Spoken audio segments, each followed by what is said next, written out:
বিসমিল্লাহির রহমানির রহিম। প্রিয় দেশবাসী, আসসালামু আলাইকুম। আজকে আমি আপনাদের সাথে একটি বিষয় নিয়ে খুব সংক্ষেপে দুটি কথা বলতে চাই। যে বিষয়টি সমাজের প্রত্যেকটি শ্রেণী পেশার মানুষকে স্পর্শ করে। যে বিষয়টি কি সেটি হচ্ছে আমাদের পরিবেশ। অর্থাৎ আমি, আপনি, আমরা সকলে যে পরিবেশটাতে থাকি সেই পরিবেশটি কেমন, আমার আশপাশটি কেমন। আপনারা নিশ্চয়ই অধিকাংশ ক্ষেত্রে খেয়াল করে দেখেছেন, আমরা ঢাকা শহরের যে কোনো রাস্তাঘাটই হোক, যে কোনো এলাকাই হোক, যে কোনো জেলা শহরের এলাকাই হোক, রাস্তাঘাট হোক, এমনকি উপজেলা পর্যায়েও ক্ষেত্র বিশেষে বিভিন্ন গ্রামগঞ্জেও আমরা দেখেছি যে যেখানে বাজার ঘাট বা রাস্তা চলাচলে বেশি, সেই জায়গাগুলোতে চারিদিকে একটা জিনিস খুব পরিষ্কারভাবে চোখে পড়ে, যেটি আমরা যখন ছোট ছিলাম, আজকে থেকে 40 বছর আগে, 30 বছর আগে দৃশ্যটা এমন ছিল না, কিন্তু বর্তমানে দৃশ্যটা এইরকম। সেটা কেমন? চারিদিকে আমার, আপনার, আমাদের ব্যবহার করা হাতের টিস্যু, অথবা আমার আপনার খাওয়া চিপসের প্যাকেট, অথবা বাসায় ব্যবহার করা রান্নার তেল, যে তার প্লাস্টিকের বোতলটি, অথবা আমি বা আপনি পানি পান করেছি প্লাস্টিকের বোতল থেকে, সেই বোতলটি, এরকম আরো অনেক ধরনের আবর্জনা যত্র তত্র সব জায়গায় ছড়িয়ে আছে। কোনো জায়গায় একটু বেশি জমা হয়ে আছে, অথবা যত্র তত্র লোকালয়ে চারিদিকে ছড়িয়ে আছে।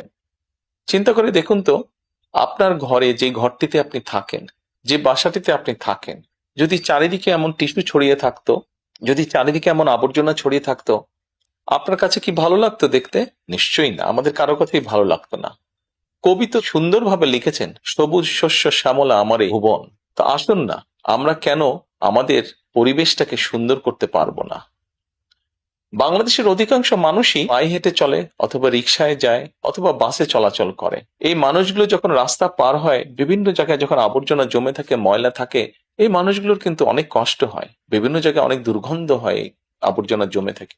তবে আমরা যদি সকলে মিলে একটু সচেতন হই, আমরা যদি নিজেরা সচেতন হই, যত্রতত্র যদি আমাদের ব্যবহারকৃত আবর্জনাগুলো যদি যত্রতত্র আমরা না ফেলে দিই, আমরা যদি একটি নির্দিষ্ট জায়গায় এই আবর্জনাকে জমা করি এবং নির্দিষ্ট উপায়ে যদি এটাকে পরে ধ্বংস করি, তাহলে যেমন আমাদের পরিবেশটি ভালো থাকবে, ঠিক একইভাবে আমরা আমাদের পরিবেশটাকে সুন্দরভাবে রাখতে পারবো।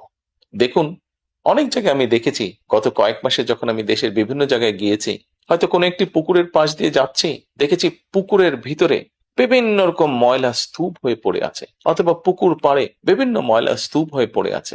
অথচ একসময় কিন্তু এই পুকুর পাড়ে মানুষ বিকেলে বসতো, গল্প করত পরিবার পরিজন নিয়ে, কিন্তু এখন আবর্জনার জন্য সেটি সম্ভব হয় না।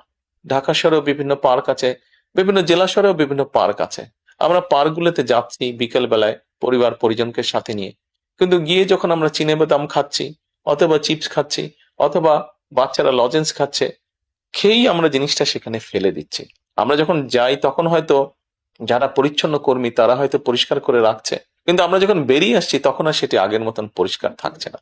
কিন্তু যদি যে পরিষ্কার থাকতো, আপনি যদি পরিষ্কার করে রেখে আসেন, আপনার পরবর্তীতে যে যাবে সেও সেই পরিচ্ছন্নতা, সুন্দর পরিবেশটি উপভোগ করতে পারবে। কাজে আসুন না, আমরা যদি আজকে থেকে প্রত্যেকে সচেতন হই, আমাদের হাতের আবর্জনা বা ব্যবহৃত আবর্জনা যদি নির্দিষ্ট জায়গায় সুন্দরভাবে আমরা গুছিয়ে ফেলি, তাহলে ধীরে ধীরে হয়তো আমরা আমাদের এই বাংলাদেশটাকে আবর্জনা মুক্ত করতে পারবো, সুন্দর একটি পরিবেশ গড়ে তুলতে পারবো। দেশটা তো আমাদের সকলের। আমরা সকলে মিলে যদি চেষ্টা করি, সকলে মিলে যদি একটু একটু করে করি, তাহলে আমরা বড় কিছু করতে সক্ষম হব।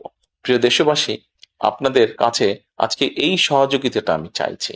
আমরা সকলে মিলে আসুন, চেষ্টা করি আমাদের দেশটিকে পরিষ্কার সুন্দর রাখতে। আমরা সকলে মিলে চেষ্টা করি আমাদের পরিবেশটিকে সুন্দর পরিষ্কার রাখতে, যা নিশ্চিত করবে আমাদের আগামী দিনের বংশধরদের জন্য একটি সুস্থ দেশ, সুস্থ পরিবেশ। সকলকে আন্তরিক ধন্যবাদ। আসসালামু আলাইকুম।